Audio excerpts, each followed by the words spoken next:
OK ឥឡូវយើងមកបញ្ចប់ក្រុមហ៊ុនល្អៗទាំង8របស់យើងថ្ងៃហ្នឹងទៅ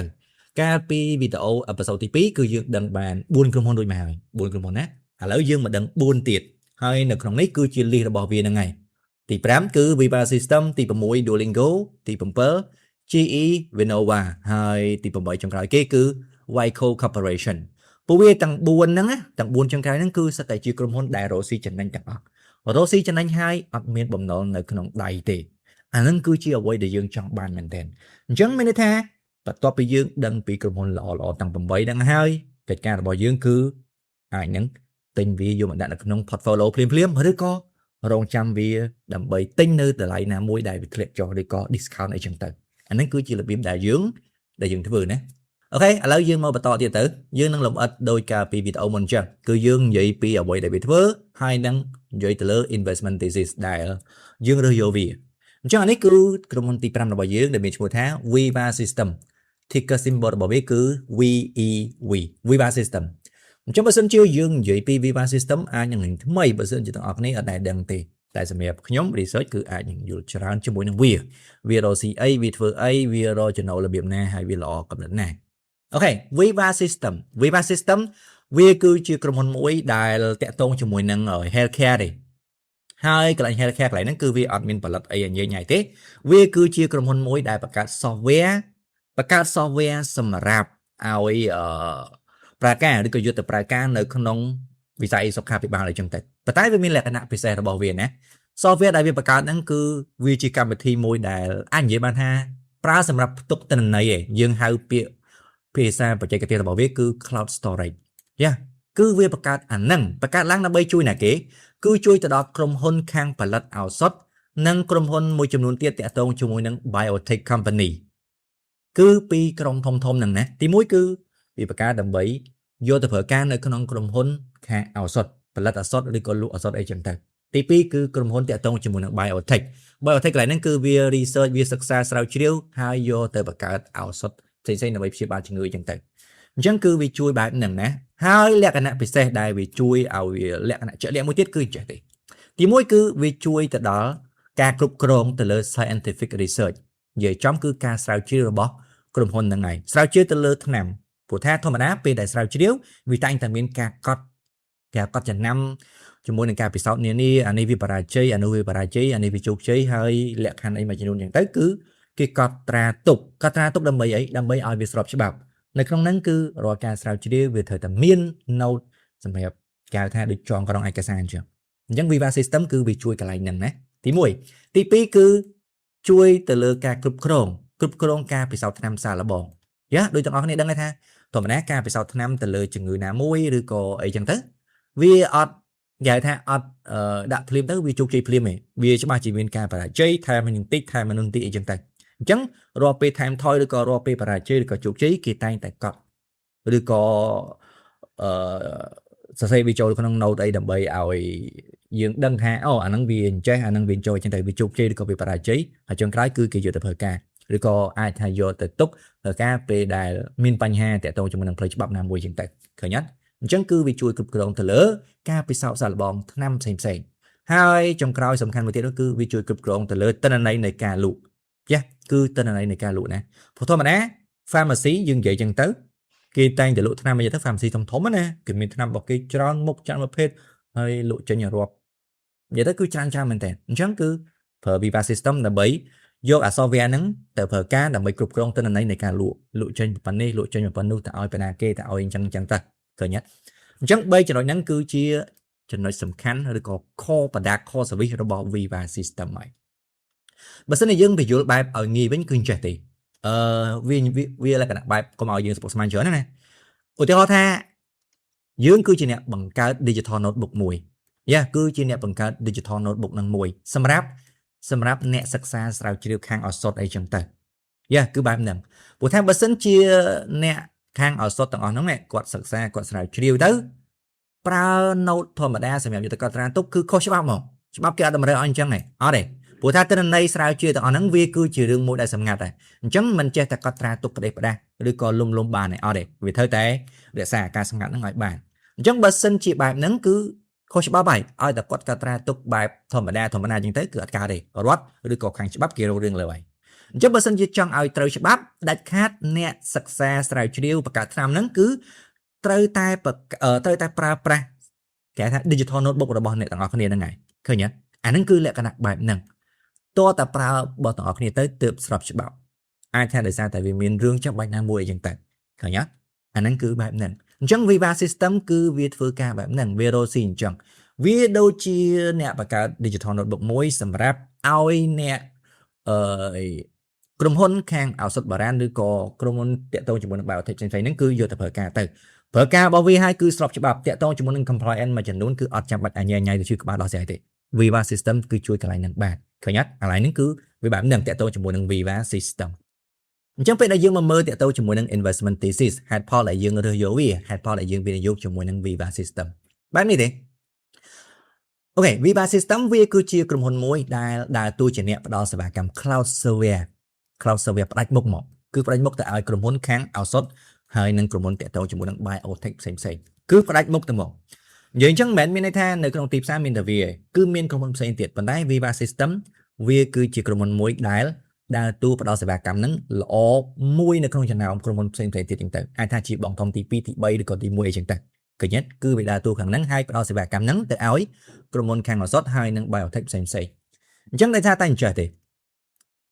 នៅអាមេរិកឬក៏នៅខាងអឺរ៉ុបអីចឹងទៅអារឿងហ្នឹងតាក់ទងជាមួយនឹងផ្នែកច្បាប់ដែលវាតម្រូវឲ្យក្រុមហ៊ុនខាងឱសថក្រុមហ៊ុនខាង biotech ផ្សេងៗហ្នឹងវាដើរតាមវាគ្រប់តាមវាមានលក្ខខណ្ឌច្រើនវាមានបទបញ្ញត្តិច្រើនដើម្បីឲ្យក្រុមហ៊ុនទាំងអស់ហ្នឹងវាត្រូវតែគោរពដើម្បីអីតើតែធ្វើអញ្ចឹងបានទើបនាំថ្នាំដែលទឹមទៅរកឃើញហ្នឹងទៅលក់នៅក្នុងទីផ្សារបានអញ្ចឹងនិយាយចំទៅបើសិនជាចង់មានថ្នាំមួយប្រភេទថ្មីយកទៅលក់នៅក្នុងទីផ្សារបានតើតែគោរពទៅតាមច្បាប់ឬក៏បទបញ្ញត្តិដែលបានកំណត់ហ្នឹងអញ្ចឹងដើម្បីគោរពបានអ្វីដែលត្រូវធ្វើគឺប្រើប្រាស់ system របស់ Viva ហ្នឹងទៅអត់អញញ៉ៃទេប្រើប្រាស់software របស់ Viva System ហ្នឹងទៅគឺអញនិយាយបានថាត្រូវជាមួយនឹងផ្នែកច្បាប់ហើយវាស្រួលយកទៅប្រើការវាស្រួលនៅក្នុងការគ្រប់គ្រងទិន្នន័យផ្សេងៗគឺបែបហ្នឹង Viva System ជួយក្រុមហ៊ុនទាំងអស់ហ្នឹងអញ្ចឹងអ្វីដែលសំខាន់មួយទៀតតាក់ចិត្តខ្ញុំមែនតើនោះគឺរាល់ពេលដែលក្រុមហ៊ុនថ្នាំឬក៏រាល់ពេលដែលក្រុមហ៊ុនតាក់ទងជាមួយនឹង biotech ផ្សេងៗហ្នឹងវាសម្រាប់ចិត្តប្រើប្រាស់សេវាកម្ម cloud របស់ Viva System ហើយមានន័យថាពួកវាទាំងនោះគឺយល់ព្រមហើយសម្រាប់ចិត្តថាផ្ទេរទិន្នន័យឬក៏បញ្ចូលទិន្នន័យរបស់ក្រុមហ៊ុនមួយហ្នឹងក្រុមហ៊ុនរបស់វាហ្នឹងទៅក្នុងប្រព័ន្ធឬក៏ទៅក្នុង software របស់ Viva System និយាយមែនតែបញ្ចូលបានហើយតែប្រើបានហើយគឺអត់ងាយនៅក្នុងការផ្លាស់ប្ដូរទៅវិញទេហេតុអីព្រោះថាបើសិនជាបដូរចូលទៅក្នុងហ្នឹងឬក៏កត់ត្រាទិន្នន័យចូលទៅក្នុងហ្នឹងហើយ1ឆ្នាំ2ឆ្នាំហើយ3ឆ្នាំហើយមិនងាយនៅក្នុងការចេញទៅប្រើប្រាស់សេវាកម្មឬក៏ក្រុមហ៊ុនដទៃទៀតទេដោយសារតែពេលដែលចេញទៅទី1ត្រូវចំណាយលុយច្រើនហើយសារឡើងវិញទី2ប្រឈមមុខជាមួយនឹងការគេហៅថាហានិភ័យនៅក្នុងការភាសាបច្ចេកទេសគឺ crack down អញ្ចឹងទៅវាកៀងអីចឹងទៅឃើញអត់ហើយចុងក្រោយគឺវាចំណាយលុយច្រើនមែនតើអញ្ចឹងបើសរុបទៅពេលដែលគេក្រុមហ៊ុនធំទាំងអស់ហ្នឹងនៅក្នុងវិស័យថ្នាំហ្នឹងសម្រាប់ចិត្តថាប្រើប្រាស់ software របស់ Viva System ហើយគឺមិនងាយនៅក្នុងការចេញទេអាហ្នឹងហើយដែលធ្វើឲ្យ Viva System វាមានចំណូលបែបទៀងទាត់ដូចជាមិនមែនជា recurring ទេប៉ុន្តែវាទៀងទាត់ក្នុងហ្នឹងថា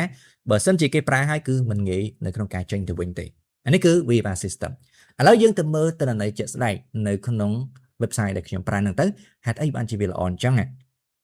ticker symbol របស់វាគឺ VEV ទាំងអស់គ្នាចូលមកវាយអញ្ចឹងទៅគឺចេញហើយអានេះ logo របស់វាណា Viva System អញ្ចឹងបើសិនជាយើងមើលទៅលើរបៀបដែលវារកស៊ីវាចំណេញអញ្ចឹងគឺយើងមើលកន្លែង profit margin ទៅ profit margin របស់វាគឺ 28% operating margin ក៏ 28% ដែរនិយាយងាយយល់គឺក្រុមហ៊ុនហ្នឹងវារកស៊ីចំណេញលុយ$100ដែលវារកបានពីចំណូលសឹងតែ$28ហើយគឺជាផលចំណេញសុទ្ធអាហ្នឹងគឺវាល្អខ្លាំងមែនតើ profit margin operating margin គឺ28មិនតិចទេណាពេលដែលយើងមើលទៅលើ balance sheet របស់វា cash មាននៅក្នុងដៃគឺ7 billion ជាង7 billion ជាងក្រុមហ៊ុនប៉ុណ្ណាក្រុមហ៊ុនដែលមាន market cap 26ហ្នឹងហើយ cash នៅក្នុងដៃរហូតដល់7 billion មិនតិចទេណាច្រើនបំណុល0ឃើញវាល្អហើយវាល្អមែនតើបើសិនតែយើងមើលមកលើកន្លែង cash and debt សម័យមើលទាំងអស់គ្នានេះអាហ្នឹងគឺសិតតែជា cash នៅក្នុងដៃឯក្រហមនេះអត់មានទេមានតែ leasing ទេ capital lease ទេឃើញអត់អញ្ចឹង Viva System វាជាក្រុមហ៊ុនដែលរកស៊ីចំណេញហើយ វាជាក្រុមហ៊ុនដែលអត់មានបំណុលទៀតក្រុមហ៊ុនដែលមានបំណុលអញ្ចឹងដូចយើងនិយាយគ្នាហើយគឺជាក្រុមហ៊ុនដែលមិនងាយនៅក្នុងការដួលរលំទេទោះបីជាមានវិបត្តិសេដ្ឋកិច្ចក៏ដោយ Viva System អូខេយើងមកមើលទៅលើ performance របស់វាតើបានប្រមាណភាគរយអញ្ចឹងបើសិនជាទាំងអស់គ្នាមើលទៅលក្ខណៈបែបyear to date អត់ចំណេញប៉ុណ្ណឹងខាត 25% ហ្នឹងមិនក៏ល្អតែតោងជាមួយនឹង Viva System ដោយសារតែវាជាប្រភេទគេហៅថា company បែប SaaS Software as a Service ហើយមករយៈពេលហ្នឹងក្រុមហ៊ុន SaaS Software as a Service ហ្នឹងគឺអ្នកវិនិយោគអត់ទាន់ស្រឡាញ់ទេដោយសារតែមួយគេគិតថា SaaS វានឹងត្រូវបាន C ឬក៏បាត់បង់ market cap ដោយសារតែបងធំរបស់យើងដែលទៅចេញហ្នឹងគឺ Anthropic ចេញមកគឺផ្អើលគេពេញហ្នឹងហើយអញ្ចឹងធ្វើឲ្យអ្នកវិនិយោគភិតភ័យហើយអត់ស្រឡាញ់ SaaS ទេលក់ក្រុមហ៊ុន SaaS ចោលទៅទិញក្រុមហ៊ុនអីផ្សេងអញ្ចឹងទៅកញ្ញាត់ SaaS Apocalypse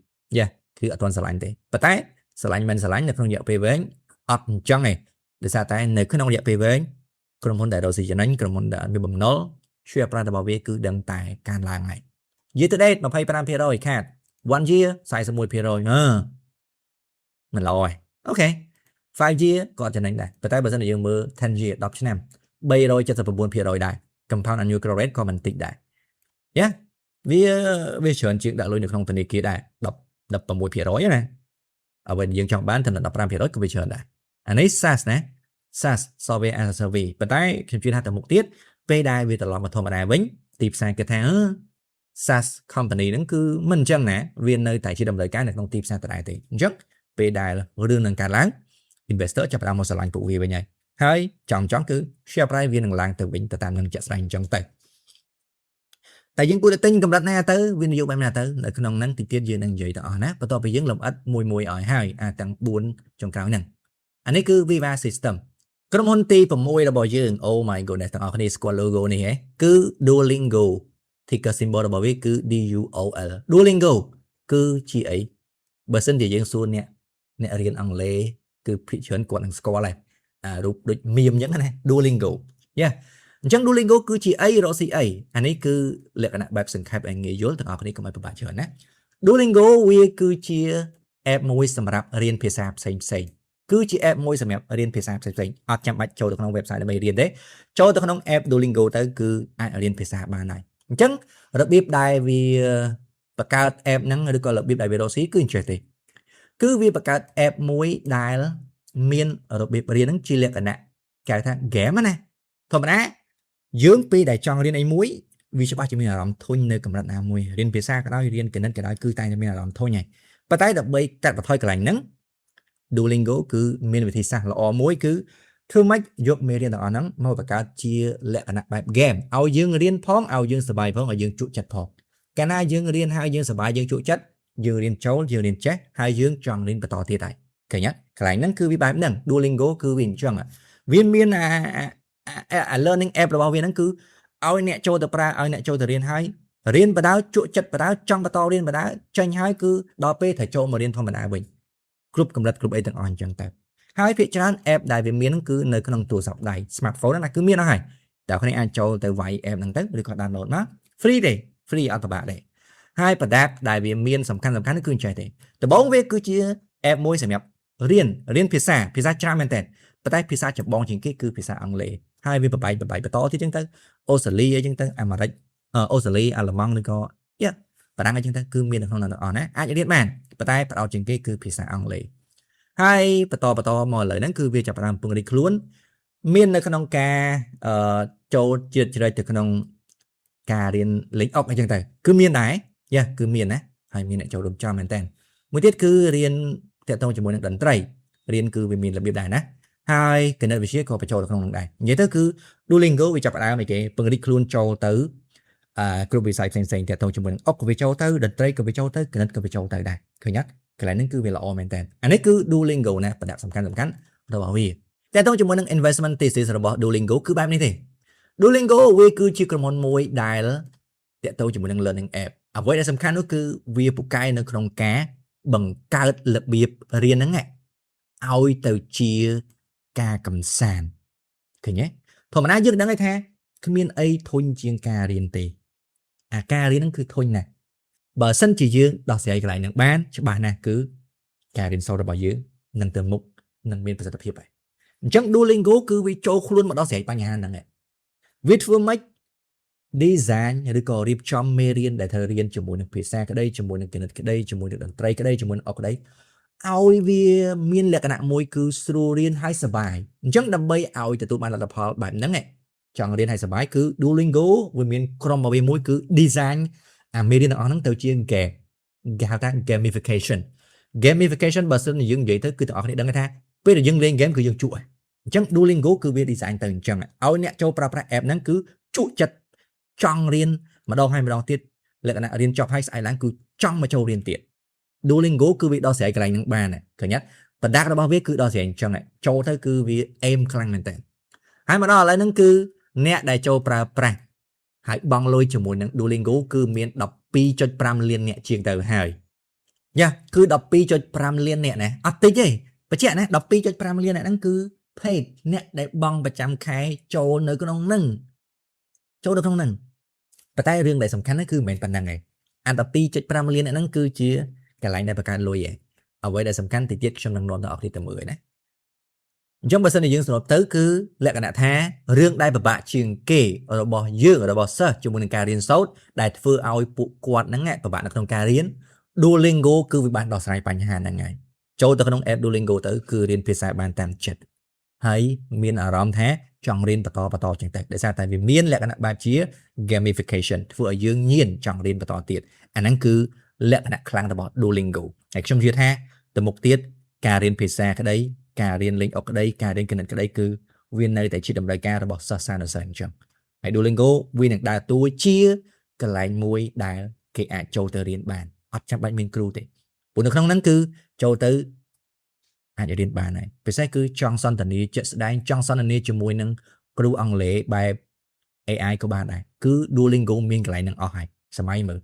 យើងបើសិននិយាយនៅក្នុងថ្នាក់ទៀនប៉ុន្តែចូលជាមួយ Duolingo សន្ទនាបានយើងនិយាយទៅគេនិយាយមកវិញអាហ្នឹងគឺជាចំណុចសំខាន់ដែល Duolingo កំពុងតែដើរទៅអញ្ចឹងរបៀបដែល Duolingo វាធ្វើការឬក៏វាទាញអ្នកឲ្យមកចូលប្រើប្រាស់ app របស់វាគឺវាចេះទេ Duolingo គឺវា design វារៀបចំមេរៀនតាក់ទងជាមួយនឹងការរៀនភាសាហ្នឹងឲ្យងាយស្រួលឲ្យជក់ចិត្តលេងហើយគឺវាបើកឲ្យគេចូលមកចូលរៀន free និយាយទៅគឺយ៉ាបើយើងមិនទាន់ចង់បង់លុយចូលរៀនទេប្រើ app ហ្នឹងទៅ free ទៅអាចប្រើបានអត់បញ្ហាទេគឺរៀនបានធម្មតាគាត់ថាវាមានផ្ទាំងពាណិជ្ជកម្មបន្តិចចឹងតែឃើញទេអញ្ចឹងតាក់ទងជាមួយនឹង business model របស់វាគឺបង្កើតអ្វីដែលជួយទៅដល់សិស្សនៅក្នុងការរៀនឲ្យជក់ចិត្តហើយគឺដំបូងអនុញ្ញាតឲ្យគេចូលប្រើ free សិនទៅធម្មតារបស់តែ free ដូចទាំងអស់គ្នាឃើញតាម Facebook អញ្ចឹងមាន user កាន់តែច្រើនយ៉ាតាក់ទងជាមួយនឹង CFO ឬក៏ manager គេចេះរៀបចំនៅក្នុងការទិញយកផលចំណេញទៅតាមក្រោយហើយអាចដាក់ជាផ្ទាំងពាណិជ្ជកម្មអញ្ចឹងទៅអញ្ចឹងគឺយើងប្រើប្រាស់របស់ free ប៉ុន្តែយើងត្រូវឃើញផ្ទាំងពាណិជ្ជកម្មអាហ្នឹងគឺជាចំណុចសំខាន់មួយអត់ចាំបាច់ចំណាយច្រើនទេចូលទៅ download app ហ្នឹងយកមកប្រើការទៅ free គិតមើលអត់បង់លុយក៏បានដែរហើយគាត់តែមានផ្ទាំងពាណិជ្ជកម្មតិចទៅបានធម្មតាប៉ុន្តែបន្ទាប់ពីចូលរៀនមករយៈកន្លងទៅទាំងអស់គ្នាអាចនឹងមានអារម្មណ៍ជក់ចិត្តឬក៏ចង់អត់ចង់ឲ្យមានការរំខានអីផ្សេងទេ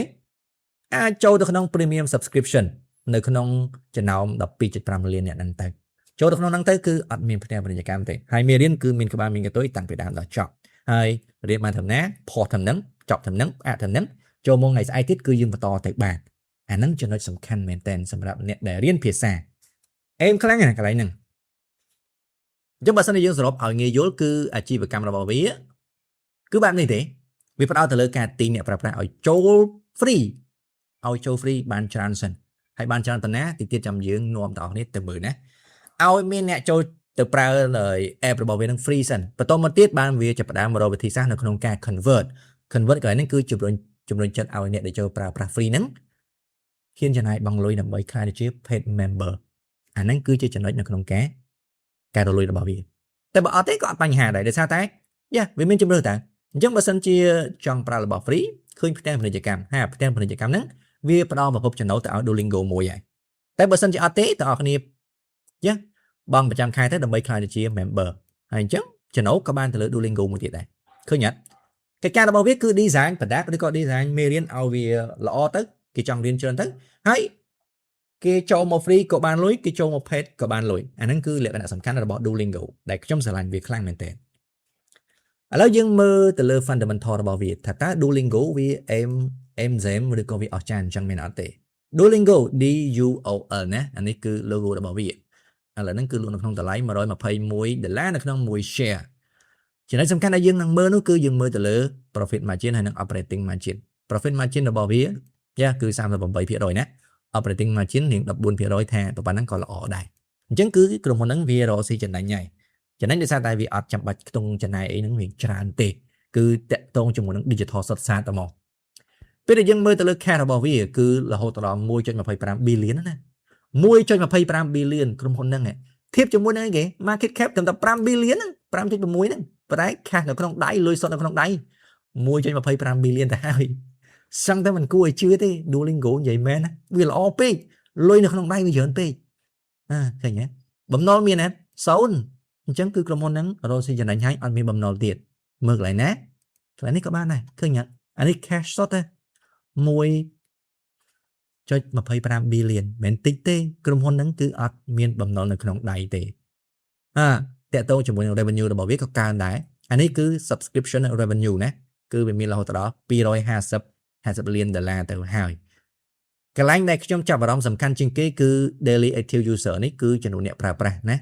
ចំនួនអ្នកប្រើប្រាស់ទាំងអស់ daily active user ទាំង free ទាំង paid គឺមាននៅក្នុងហ្នឹងណាគេមានកន្លែងសម្រាប់មើលឃើញកន្លែងហ្នឹងអេមខ្លាំងមែនតើប៉ុន្តែចំណុចដែលសំខាន់នោះគឺកន្លែងនេះណា monthly active user អញ្ចឹង monthly active user ហ្នឹងគឺមានទាំងអស់អ្នកប្រើប្រាស់ប្រចាំដូច Facebook អញ្ចឹងណាគឺមាន monthly active user Duolingo ក៏ design ទៅរកគំរូ Facebook ហ្នឹងដែរ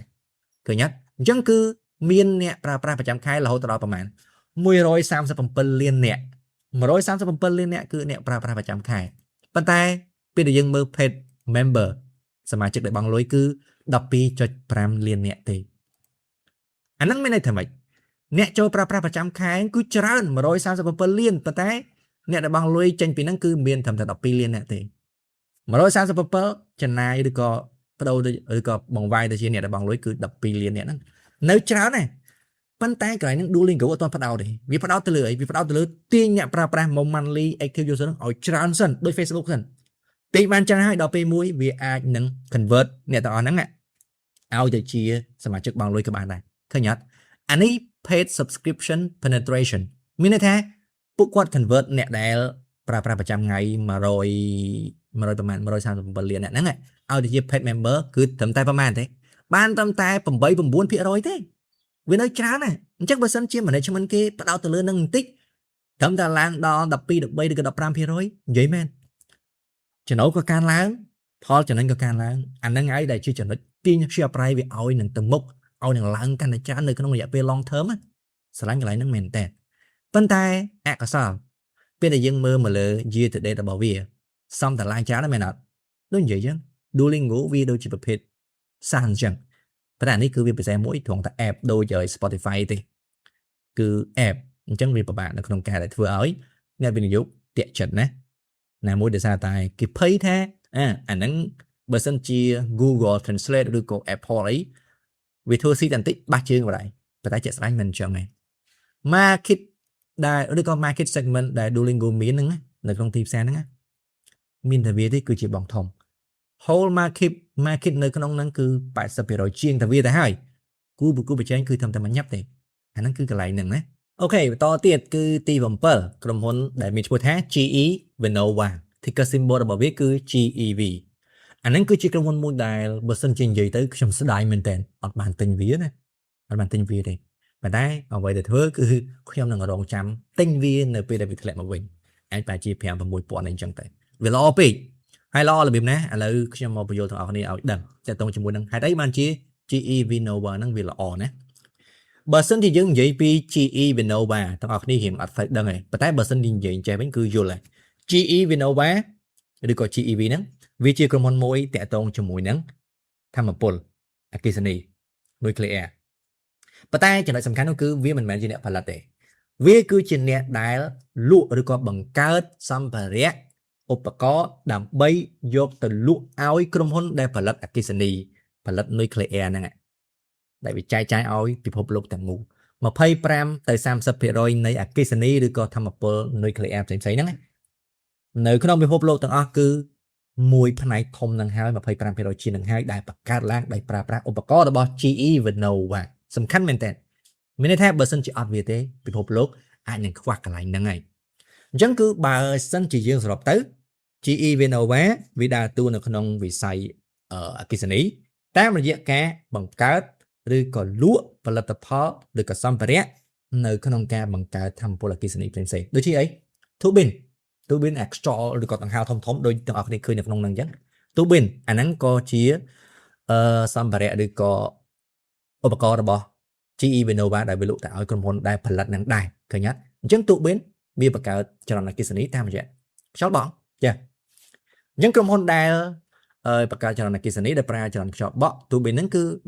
ទៅណាទៅទិញ turbine ពី GE Vernova ហើយទិញរួចគឺតម្លើងហើយចំណាយដែលគេត្រូវបង់ឲ្យ GE Vernova មួយទៀតនោះគឺ maintenance maintenance ណាអញ្ចឹងគឺ GE Vernova វាទទួលខុសត្រូវខាងហ្នឹងទៀតតាក់ទងជាមួយនឹងអីវារីអគ្គិសនីក៏ប្រើប្រាស់ឧបករណ៍របស់ GE Vernova ដែរនៅចិនទាំងអស់គ្នាដឹងហើយមួយផ្នែកធំគឺប្រើប្រាស់ឧបករណ៍របស់ GE ទាំងអស់ទិញទៅនឹងទៅទាំងអស់អញ្ចឹងសួរតើវាសំខាន់ទេវាសំខាន់វារីអគ្គិសនីនៅក្នុងពិភពលោកគឺវាសំខាន់ចរន្តអគ្គិសនីមួយផ្នែកធំគឺផលិតចេញពីវារីអគ្គិសនីណាគិតមើលនៅចិនមួយគ្រាន់តែជាកន្លែងដែលផលិតអគ្គិសនីហ្នឹងអាចថាជា customer របស់ GE ហ្នឹងវាធំអត់ទៅហើយគឺបែបហ្នឹងណាគេទិញឧបករណ៍សម្ភារៈពី GE Vernova ដើម្បីយកទៅប្រើប្រាស់ផលិតចរន្តអគ្គិសនីចេញពីវារីអគ្គិសនីខ្យល់ turbine ក៏យកពី GE Vernova ដែរវារីអគ្គិសនីក៏យកដែរហើយមួយទៀតដែលពិភពលោកកំពុងតែបត់ក្បាលទៅនោះគឺថាមពល nuclear ថាមពល nuclear ក៏ដើរតួយ៉ាងសំខាន់ដែរវាជាផ្នែកមួយដែលគេខ្វះបានដែរអញ្ចឹងរោងចក្រដែលផលិតថាមពល nuclear ហ្នឹងក៏វាត្រូវការប្រើប្រាស់សម្ភារៈឬក៏ឧបករណ៍របស់ GE Vernova ដើម្បីយកទៅ operate ដែរឃើញអត់អញ្ចឹងចំណូលរបស់វាគឺចេញពី3ផ្នែកធំៗហ្នឹងខ្យល់ក៏បានទឹកក៏បាន nuclear ក៏បានដែរនិយាយទៅក្រុមហ៊ុនទាំងអស់ហ្នឹងគឺទៅរកផលិតផលឬក៏សម្ភារៈតាក់ទងជាមួយនឹងការបង្កើតចរន្តអគ្គិសនីឬក៏ធម្មពលហ្នឹងពី GE Vernova អានេះគឺបែបហ្នឹងឲ្យងាយយល់អត់អីច្រើនទេបើសិនជាយើងសរុបទៅគឺ GE Vernova វាដើរតួយ៉ាងសំខាន់នៅក្នុងការផលិត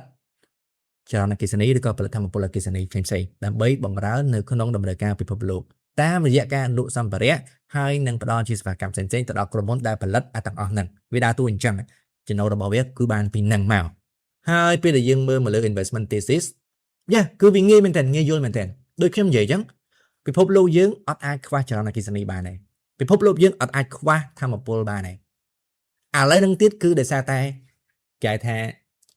ពិភពលោកយើងវាកំពុងតែដឹកនាំដោយ technology ហើយពិសេសនោះគឺក្រុមហ៊ុនធំៗ Amazon Meta Google Microsoft ផ្សេងៗយ៉ាងទៅគឺវាកំពុងតែចាយលុយមួយចំនួនធំដើម្បី build AI infrastructure អាហ្នឹងដើម្បី build បានគឺវាត្រូវការមួយផ្នែកតាក់ទងជាមួយនឹងធម្មពលខ្វះធម្មពលមែនតើដោយសារតែខ្វះហ្នឹងហើយទើបទូនាទីឬក៏ GE Vernova វាដើរតួយ៉ាងសំខាន់ដើម្បីមកបំពេញចន្លោះប្រហោងកន្លែងហ្នឹងអញ្ចឹងបើសិនជាយើងសរុបទៅលក្ខណៈបែប GE វាដើរតួយ៉ាងសំខាន់អញ្ចឹងដោយសារតែខណៈពេលហ្នឹងពិភពលោកគឺកំពុងតែមានតម្រូវការខ្លាំងមែនទែនតាក់ទងជាមួយនឹងធម្មពលផ្សេងៗអគ្គិសនីក៏ត្រូវការហើយនឹងធម្មពលផ្សេងៗទៀតក៏បានដែរចេញពី nuclear ចេញពីចរន្តអគ្គិសនីដែលបង្កើតឡើងដោយ turbine ឬក៏ចរន្តអគ្គិសនីដែលបង្កើតឡើងដោយវារីអគ្គិសនីគឺវាដើរតួយ៉ាងសំខាន់អញ្ចឹងហើយបើសិនជាយើងសរុបឲ្យងាយយល់គឺដូចយើងនិយាយហើយវាដើរតួយ៉ាងសំខាន់ហើយដើរតួនៅក្នុងផ្នែកណាមួយគឺដើរតួជាបងធំនៅក្នុងការផ្គត់ផ្គង់សម្ភារៈឬក៏ឧបករណ៍សំខាន់នៅក្នុងការបង្កើតចរន្តអគ្គិសនីឬក៏ធម្មពលផ្សេងៗហ្នឹងផ្គត់ផ្គង់ទៅឲ្យក្រុមហ៊ុនដែលផលិតហ្នឹងឧទាហរណ៍ថាក្រុមហ៊ុន ABC មួយវាជាអ្នកផលិតចរន្តអគ្គិសនីចេញពីវារីអគ្គិសនីអញ្ចឹងដើម្បីឲ្យមានឧបករណ៍គ្រប់គ្រាន់ទៅរក GE Vernova ដើម្បីទិញដើម្បីប្រើប្រាស់សេវាកម្មហ្នឹងតែក្រុមហ៊ុនមួយទៀត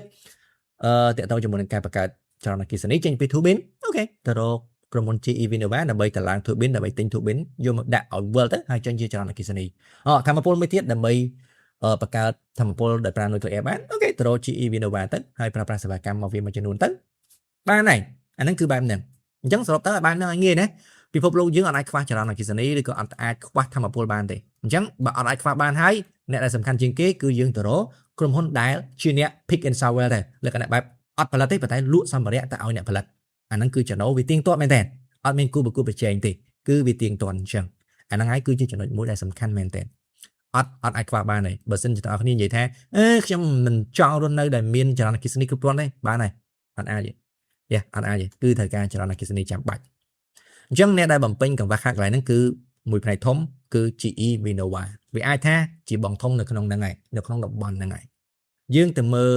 fundamental របស់វាទៅ GEV ណាអានេះគឺ ticker symbol របស់វាអានេះគឺ logo របស់វាវាទំតែផ្ដាច់ខ្លួនចេញពី GE ទេអញ្ចឹងពេលដែលយើងមើលទៅលើ profit margin របស់វាដោយសារតែវាជាក្រុមហ៊ុនមួយដែលទំតែផ្ដាច់ខ្លួនចេញហើយថ្មីថ្មោងមិនទាន់ជាគេហៅថាចាស់ចិត្តចាស់កំណត់ទេមិនទាន់ជាមានអាយុកាលវែងទេអញ្ចឹងអ្វីដែលវាអាចនឹងធ្វើឲ្យអ្នកនរគ្នាខ្នក់ចិត្តបន្តិចនោះគឺកន្លែងរបៀបដែលវារកស៊ី profit margin លុយចំណេញសរុបចុងក្រោយគឺ 23% ណាប៉ុន្តែ operating margin របស់វាគឺមានតែ 3.8% ទេអញ្ចឹងអ្នកនរគ្នាអាចនឹងគិតថាអត់ល្អទេបងអញ្ចឹងវារកស៊ីអត់ទៅចំណេញហ្នឹងតែប៉ុន្តែ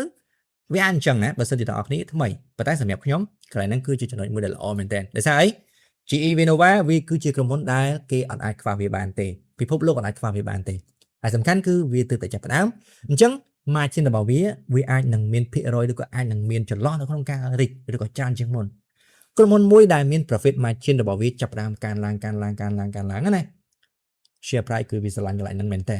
GE Vernova វា tick កន្លែងហ្នឹងមានន័យថាទៅមុខទៀត profit margin ឲ្យតែវាកើនពី3ទៅ4 4ទៅ5 5ទៅ10 10ទៅ20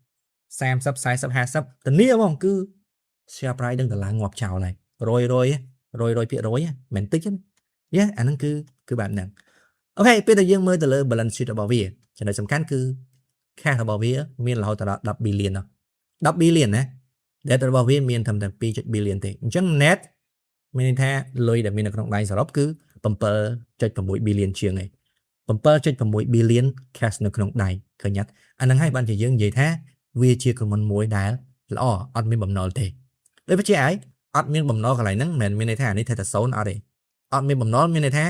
យកលុយសុទ្ធនៅក្នុងដៃដកបំណុលទៅគឺនៅតែមានលុយនៅក្នុងដៃសល់អាហ្នឹងគឺអត្ថន័យនៃពាក្យថាអត់មានបំណុលនៅក្នុងដៃឃើញអត់អា KK ហ្នឹងគឺ cash ហ្នឹងហើយអត់មានបំណុលទេអញ្ចឹងបើសិនជាយើងទូទាត់ទៅគឺសល់លុយនៅក្នុងដៃទៀតតើតើជាមួយនឹង performance share price របស់វា year to date គឺ 27% ទេអូខេ one year គឺ 77% 5 year មិន5 year ទេកន្លែងហ្នឹងដល់5ឆ្នាំផងតាំងពី2024មកវា listed ណាមកដល់ឥឡូវហ្នឹងគឺកើនឡើងរហូតដល់ 560% កើនឡើងច្រើនណាសួរថាហេតុអីបានជាវាកើនឡើងច្រើនដោយសារតែមើលរយៈហ្នឹងមួយឆ្នាំ2ឆ្នាំចុងក្រោយហ្នឹងតម្រូវការតាក់ទងជាមួយនឹងធម្មពលគឺវាកើនឡើងហើយដោយសារតែ GE Vernova វាបំពេញចន្លោះប្រហោងកន្លែងហ្នឹងបានទើបធ្វើឲ្យអ្នកវិនិយោគ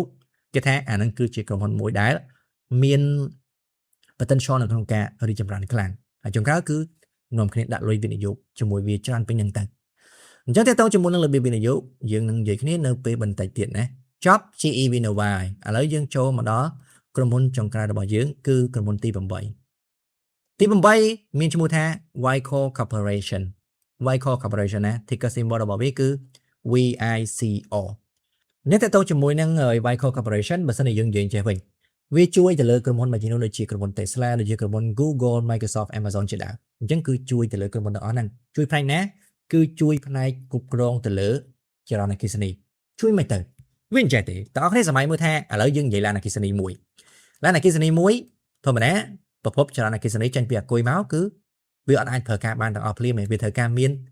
ស្អីគេមួយដើម្បីបំលែងឬក៏ដើម្បីគ្រប់គ្រងចរន្តអគ្គិសនីឲ្យទៅកន្លែងហ្នឹងឲ្យវាសមស្របជាមួយនឹងតម្រូវការរបស់ chip របស់គ្រឿងទទួលអគ្គិសនីនៅកន្លែងហ្នឹងឲ្យវាត្រូវលក្ខណៈថាយើងទទួលបានត្រឹមតែ10 volt ទេប៉ុន្តែបើសិនជាប្រភពចរន្តអគ្គិសនីចេញមកគឺ220 volt អញ្ចឹងគឺវាលើសហើយអញ្ចឹងលើសគឺវាត្រូវការ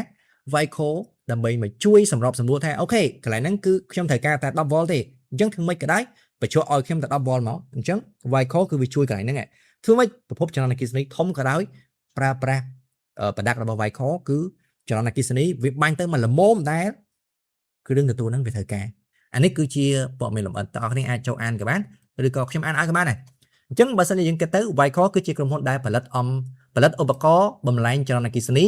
ដែលបានមកពីប្រភពផ្សេងបំលែងយ៉ាងមិនទៅបំលែងធ្វើអីទៅគឺបំលែងដើម្បីឲ្យវាត្រូវទៅតាមកម្រិតជាក់លាក់ណាមួយដែលគ្រឿងអេឡិចត្រូនិកផ្សេងៗហ្នឹងវាត្រូវការដូចជាបន្ទះ chip ក៏ត្រូវការឡានអគ្គិសនីក៏ត្រូវការផ្កាយរណបក៏ត្រូវការដែរ Elon Musk ណាគេត្រូវការដែរអញ្ចឹងគឺអាគ្រឿងអេឡិចត្រូនិកទាំងអស់ហ្នឹងកម្រិតនៅក្នុងការស៊ីចរន្តអគ្គិសនីវាផ្សេងៗពីគ្នាអញ្ចឹងដើម្បីឲ្យវាត្រូវទៅតាមកម្រិតណាមួយប្រើប្រដាក់របស់ Vicor ទៅ Vicor វាជួយបានកន្លែងហ្នឹងដូចយើងដឹងថាជាទូទៅចរន្តអគ្គិសនីដែលបានមកពីប្រភពផ្សេងៗហ្នឹងគឺវាមានតុងចុងធំដាក់ទៅគឺអាលាអញ្ចឹងបើសិនជាយើងភ្ជាប់ផ្ទាល់ទៅគឺអត់ដំណើរការបានទេផ្ទុះខ្ទេចខ្ទីអីអញ្ចឹងទៅឃើញទេអាហ្នឹងគឺបែបហ្នឹងអញ្ចឹងដើម្បីឲ្យឧបករណ៍ទាំងអស់ហ្នឹងវាបំលែងបានទៅជាចរន្តអគ្គិសនីដែលមានតុងចុងទៅត្រូវទៅតាមកម្រិតដែលគេចង់បានប្រើប្រាស់ប្រដាក់របស់ Vicor Corporation ទៅពួកអាហ្នឹងគឺវាជួយឲ្យចរន្តអគ្គិសនីទាំងអស់ហ្នឹងវាមានតុងចុងគ្រប់គ្រាន់ឬក៏ត្រូវទៅតាមកម្រិតដែលគ្រឿងអេឡិចត្រូនិកទាំងអស់ហ្នឹងវាត្រូវការ Vicor គឺវាជួយដោះស្រាយកន្លែងហ្នឹងបានណាហើយអតិថិជនធំៗរបស់វាគឺមានច្រើនណាអានេះគឺជាអតិថិជនមួយចំនួននៅក្នុងចំណោមអតិថិជនទាំងអស់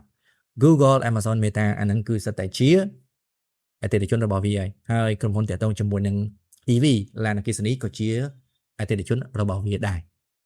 Vicor គឺប៉ុណ្្នឹងណាសរុបមកគឺអញ្ចឹងពេលដែលយើងមើលទៅលើ investment thesis ហេតុផលដែលយើងរើសយក Vicor គឺវាងាយមែនតើលក្ខណៈបែបអូខេកំឡុងពេលដែលពិភពលោកកំពុងតែដឹកនាំដោយ technology ណាពិសេសគឺក្រុមហ៊ុនយក្សមួយចំនួនដែលយើងស្គាល់ហ្នឹង Nvidia Google Amazon Meta AMD Intel Tesla Lockheed Martin គឺវាជាតួឯកឬក៏ជាក្រុមហ៊ុនសំខាន់ដែលដឹកនាំពិភពលោកហ្នឹងហើយទាក់ទងជាមួយនឹង technology ហើយទាំងអស់ហ្នឹងគឺជាក្រុមហ៊ុនដែលគេអត់អាចខ្វះវាបានទេពិភពលោកអត់អាចខ្វះវាបានទេទាំងអស់នេះសម័យមើលបើសិនជាអត់មានក្រុមហ៊ុន Google មួយគាត់អត់ Google Map មួយហ្នឹងប្រកាច់ប្រកិនបាត់ហើយគាត់អត់ YouTube មួយហ្នឹងវល់វក់លើហើយអត់ AWS មួយហ្នឹងវល់វក់មួយលើហើយអត់ Intel អត់ AMD អត់ Nvidia គឺវល់វក់លើហើយអញ្ចឹងពិភពលោកអត់អាចខ្វះក្រុមហ៊ុនទាំងអស់ហ្នឹងបានទេប៉ុន្តែចំណុចសំខាន់នោះគឺអាក្រុមហ៊ុនទាំងអស់ហ្នឹងវាក៏អត់អាចខ្វះ Vicor Corporation បានដែរអញ្ចឹង Vicor Corporation គឺជាក្រុមហ៊ុនមួយដែលជាតួអង្គគេមិនអាចខ្វះវាបានទេអត់អាចខ្វះវាបានទេហើយដោយសារតែគេមិនអាចខ្វះវាបានហ្នឹងហើយទើបធ្វើឲ្យវាជាក្រុមហ៊ុនមួយដែលរកស៊ីចំណេញចំណូលកើនឡើងទៅតាមតម្រូវការដែលពិភពលោកកំពុងតែមាននឹងដែរហើយហ្នឹងក៏ជាមូលហេតុដែលធ្វើឲ្យវាមានលុយច្រើននៅក្នុងដៃនិយាយទៅគឺគំរូអាជីវកម្មរបស់វាហ្នឹងណាខ្ញុំនិយាយមែន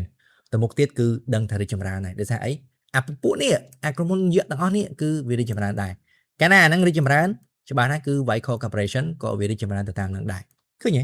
គាត់ថាឡាន EV មួយទាំងអស់នេះសម័យមើលមិនមែនតិចក្រុមហ៊ុនទេណា EV មួយផ្កាយរណបក្រុមហ៊ុនរបស់ Tesla ក្រុមហ៊ុនរបស់ Elon Musk គឺវាច្រើនមែនតើអញ្ចឹងទាក់ទងជាមួយនឹង investment thesis ជាមួយនឹង Vicor Corporation គឺប៉ុណ្ណឹងវាជាក្រុមហ៊ុនដែលក្រុមហ៊ុនយក្សទាំងអស់ហ្នឹងអាចខ្វះវាបានទេអញ្ចឹងទៅមុខទៀតតម្រូវការរបស់វាចំណូលរបស់វាក៏កើនឡើងទៅតាមតម្រូវការដែលមាននៅក្នុងទីផ្សារជាក់ស្ដែងអញ្ចឹងទៅ Vicor Corporation អញ្ចឹងយើងមើលចាញ់ពី profit margin របស់វាទៅណាប្រហែលភាគរយគឺ28ថា 29% ហើយអូខេ operating margin គឺ 20% ជាងច្រើនទេចម្លើយគឺច្រើនមែនតើរកស៊ីចំណេញដូចយើងនិយាយហើយត្រឹមតែ 15% គឺ profit ហើយអានេះគឺ 20% ជាងមើលទៅលើ balance sheet របស់វា400លានជាង400លានណាមិនតិចទេណាវាច្រើនមែនតើ debt មានអត់0អញ្ចឹងសរុបទៅក្រុមហ៊ុនហ្នឹងគឺជាក្រុមហ៊ុនដែលមាន debt ទេ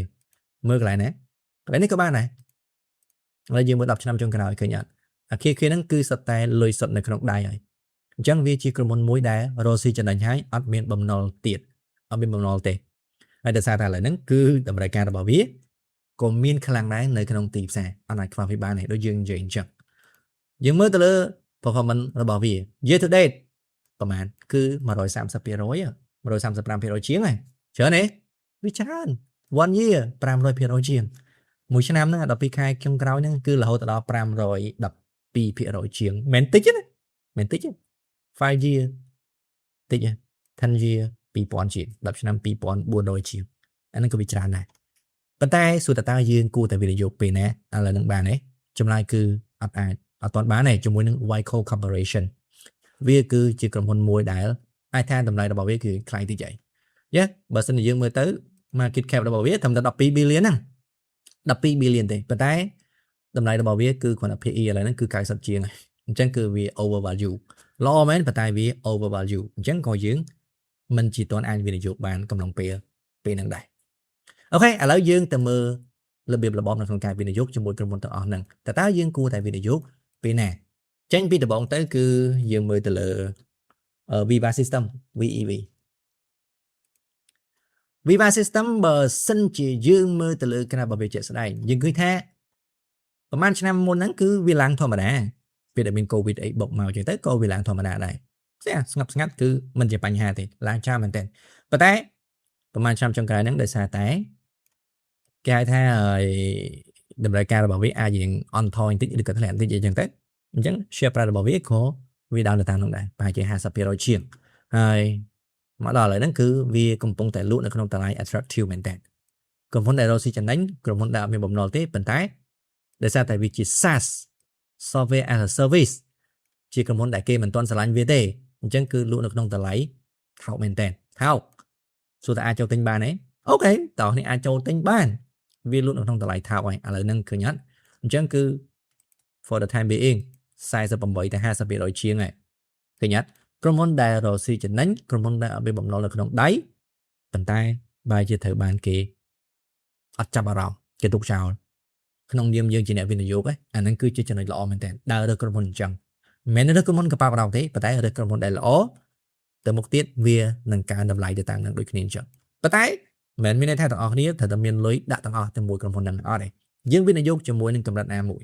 អ្វីដែលយើងអាចរកកម្មបានគឺអាចចំតែ 5% នៃ portfolio សរុបក៏បានដែរអញ្ចឹងបើសិនជាយើងសម្រេចចិត្តថាអូខេដាក់វាទៅ 5% នៃ portfolio សរុបទេយើងអាចចូលទិញបដាទៅឬក៏ទាំងអស់គ្នាអាច all in កន្លែងហ្នឹងក៏បានដែរឬក៏អាចទិញ 50% សិនក៏បានមិនជាបញ្ហាទេប៉ុន្តែតម្លៃរបស់វានៅកន្លែងហ្នឹងគឺយើងអាចចូលទិញបាន 50% ក៏បានឬក៏ all in ក៏បានដែរអញ្ចឹងបើសិនជាមាន 1000 ទិញ 1000 ទាំងអស់ក៏បានដែរឬក៏អត់ទេទិញត្រឹមតែ $500 សិនក៏បានដែរបើសិនជាទាំងអស់គ្នាសម្រេចចិត្តថាចង់ដាក់លុយវិនិយោគជាមួយវាសរុបទាំងអស់គឺត្រឹមតែ 1000 ទេមិនជាបញ្ហាទេយ៉ាគឺទាំងអស់ក៏បានពាក់កណ្ដាលក៏បានដែរមួយទៀតគឺ GEV GE Vinova GE Vinova ដូចយើងនិយាយហើយតើអ្នកមើលទៅជាក្រុមហ៊ុនមួយទាក់ទងជាមួយនឹងវាផលិតសម្ភារៈដើម្បីលក់ទៅឲ្យក្រុមហ៊ុនបង្កើតចរន្តអគ្គិសនីឬក៏ប្រភពធម្មពលផ្សេងៗប៉ុន្តែសួរតើយើងអាចចូលទិញឥឡូវនឹងបានទេ Of course និយាយទៅគឺតម្លៃរបស់វា intrinsic value ដែលយើងកណនីហ្នឹងប្រហែលជា $1,300 ជាងអញ្ចឹងគឺវា discount ខ្លាំងមែនតើហើយចំពេលឥឡូវហ្នឹងគឺវាកំពុងតែធូបបែកមកក្នុងតម្លៃណាមួយសួរថាយើងអាចចូលទិញបានទេចម្លើយគឺបានប៉ុន្តែខ្ញុំនៅតែ recommend ឲ្យទិញបែប DCA អញ្ចឹងបើសិនជាទាំងអស់គ្នាចង់ដាក់លុយវិនិយោគជាមួយវា 1000 ខ្ញុំអាច recommend ថាចូលទិញបន្តិចម្ដងទៅអាចថា $300 សិនទៅ $300 សិនទៅឥឡូវហ្នឹងគឺអូខេចូលទិញ $300 ទៅបើវាឡើងទៀតអត់ក៏ឡើងទៅតែបើសិនជាវាធ្លាក់ទៀតទាំងអស់គ្នាចូលទិញ $300 ទៀតទៅបើវាធ្លាក់ទៀតចូលទិញ $400 ទៀតទៅឃើញអត់អញ្ចឹងគឺបើសិនជាវាធ្លាក់យើងទិញបន្តតែបើសិនជាអត់ទេយើងទុកវាប៉ុណ្ណឹងទៅឬក៏យើងឃើញឱកាសល្អវា potential នៅក្នុងការឡើងទៅមុខទីកាន់តែខ្លាំងយើងអាចចូលទិញបតទីនេះទៅពេលវាឡើងអត់បញ្ហាទេព្រោះថាយើងទិញនៅក្នុងរយៈពេល long term អញ្ចឹងបើសិនជាទិញទៅវាឡើងឬក៏វាចុះក៏មិនជាបញ្ហាដែរគោលបំណងរបស់យើងគឺដើររកក្រុមហ៊ុនល្អៗអញ្ចឹងហើយទិញវាទុកនៅក្នុងរយៈពេលវែងកំណត់ចំនួនដែលយើងចង់ទិញទៅហើយទិញឲ្យគ្រប់ទៅគឺ that's it បានហើយតែប៉ុណ្្នឹងគឺចប់ហើយអញ្ចឹងសរុបទៅ GE Vinova តើអ្នកនេះចូលទិញបានប៉ុន្តែអាចថាទិញត្រឹមតែ 30% សិនក៏បានដែរកុំទាន់ទិញទាំងអស់ណាឬក៏កុំទាន់ទិញដាក់ all in ឬក៏ 50% អីត្រឹមតែ 30% នៃ capital ដែលត្រូវទិញជាមួយវាទៅគឺបានដែរ 1000 អាចទិញ 300 សិនក៏បានដែរចាប់ពីកន្លែងហ្នឹងទៅ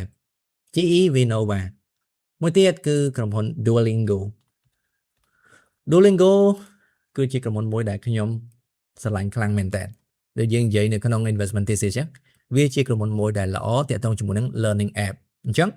ដោយសារតែគេខ្លាចគេភ័យថាវាជាក្រុមហ៊ុនមួយដែលមិនល្អទេព្រោះថាក្រុមហ៊ុន Google ធំក្រុមហ៊ុន Apple ហ្នឹងវាមាន function មួយគឺ Google Translate អញ្ចឹងទៅឬក៏ iPod មិន iPod ទេដូចជា iPhone មានការរបស់វាដែលអាចបកប្រែបានអញ្ចឹងមួយគេភ័យកន្លែងហ្នឹងហើយប៉ុន្តែអាហ្នឹងគឺជារឿងមួយដែលឈួតឡប់មែនតើអ្នកវិនិយោគដែលគិតអញ្ចឹងគឺឈួតឡប់ហើយអត់អាចទេ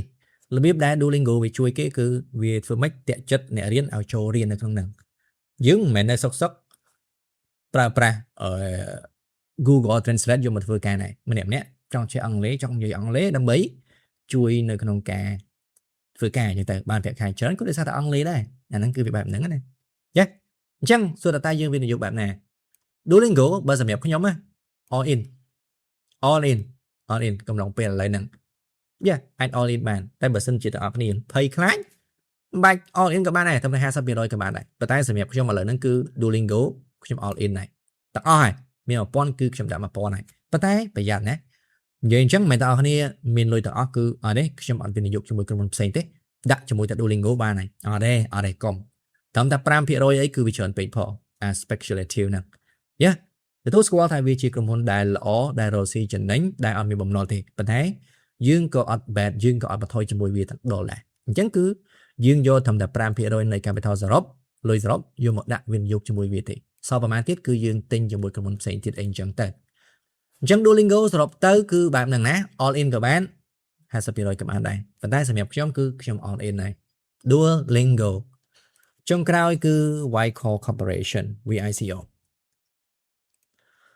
Vico Corporation oh my goodness វាជាក្រុមហ៊ុនដែលល្អមែនទែនដោយសារតែឥឡូវហ្នឹងតម្រូវការរបស់ក្រុមហ៊ុនយក្សធំៗហ្នឹងគឺវាត្រូវការអញ្ចឹងប្រហែលឆ្នាំចុងក្រោយហ្នឹងគឺធ្វើឲ្យវារ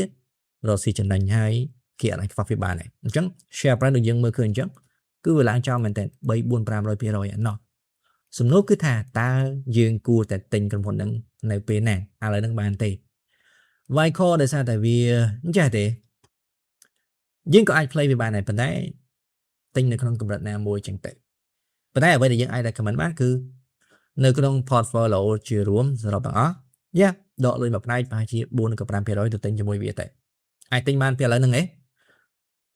តើអស់នេះអាច DCA ក៏បានដែរប៉ុន្តែ DCA ទិញតិចមកលក្ខណៈបែប 10% 20% សិនគឺបានដែរ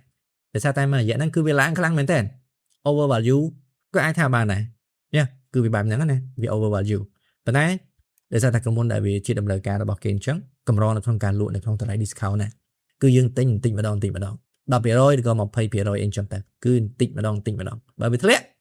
យើងទិញបន្តទៀតបើវាធ្លាក់យើងទិញបន្តទៀតទិញរហូតដល់គ្រប់ហើយហូរវាចោលតែប៉ុណ្្នឹងទេគឺចប់ហើយអញ្ចឹងសរុបទៅអានេះគឺជា complete ដែរក្រុមហ៊ុនទាំង8របស់យើងដែលយើងនិយាយថាវាគឺជាក្រុមហ៊ុនល្អដែលយើងគួរតែទិញយកមកទុកនៅក្នុង portfolio អត់មានបំណុលទេរកស៊ីចំណេញហើយអត់មានបំណុលទៀតតើអស់នេះចាំណាក្រុមហ៊ុនដែលរកស៊ីចំណេញហើយអត់មានបំណុលនៅក្នុងដៃនិយាយមែនគឺវាកម្រនៅក្នុងការ bankrupt ដួលរលំនៅពេលដែលមានវិបត្តិសេដ្ឋកិច្ចណាកិច្ចការរបស់យើងគឺអញ្ចឹងណារកក្រុមហ៊ុនល្អបែបហ្នឹងហើយទិញទុកនៅក្នុង portfolio ទៅបើសិនជាមានឱកាសទិញភ្លាមបើមិនទាន់មានឱកាសទេដាក់វានៅក្នុង waiting list ហើយរងចាំទិញនៅពេលដែលវាធ្លាក់ថ្លៃមកសរុបទៅ3 episode ហ្នឹងគឺបែបហ្នឹងណារកក្រុមហ៊ុនល្អតាំង8ហ្នឹងហើយរងចាំទិញវាទៅតាមលទ្ធផលជាក់ស្ដែងអញ្ចឹងទៅ